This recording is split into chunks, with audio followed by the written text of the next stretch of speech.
প্রিয় শিক্ষক মণ্ডলী, আসসালামু আলাইকুম। আরেকটি খবর মাওসী থেকে আজকে বিকালবেলা প্রকাশিত হয়েছে। দ্য ডেইলি ক্যাম্পাস এই সংবাদটি প্রকাশ করেছে।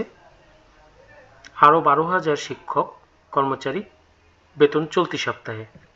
মোট কথা, পঞ্চম লটের যে বেতন প্রকাশ হবে সেটা চলতি সপ্তাহে শিক্ষকগণ পেতে পারেন। বেসরকারি শিক্ষা প্রতিষ্ঠানে কর্মরত এমপিওভুক্ত আরও 12,000 শিক্ষক কর্মচারী চলতি সপ্তাহে অর্থাৎ ডিসেম্বর 2024 মাসের বেতন পেতে যাচ্ছেন। এ সংক্রান্ত ফাইল অনুমোদন দিয়েছে শিক্ষা মন্ত্রণালয়। অর্থাৎ আজ রোববার 9 মার্চ বিকেলবেলায় এই খবরটি জনসম্মুখে আসে।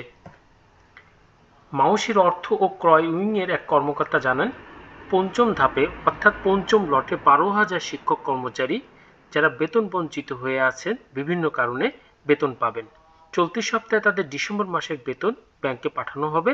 12,000 শিক্ষক কর্মচারী জানুয়ারি মাসের বেতন কবে হবে এমন প্রশ্নের জবাবে কর্মকর্তা বলেন, ডিসেম্বর মাসের বেতন দেবার পরে সপ্তাহ অর্থাৎ এক সপ্তাহের মধ্যে জানুয়ারি মাসের বেতন পেতে পারেন। অর্থাৎ আগামী 20 তারিখের মধ্যে আশা করা যায় জানুয়ারি বেতন পেয়ে যাবে তারা, এবং তারা সেইভাবেই চেষ্টা চালাচ্ছে।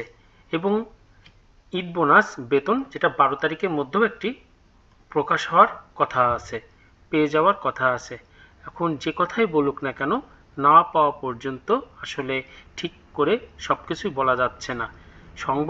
সংবাদই না পাওয়া পর্যন্ত নিশ্চিত হওয়া যাচ্ছে না যে বেতন ভাতা কবে পাবে এই এমপিওভুক্ত শিক্ষকগণরা।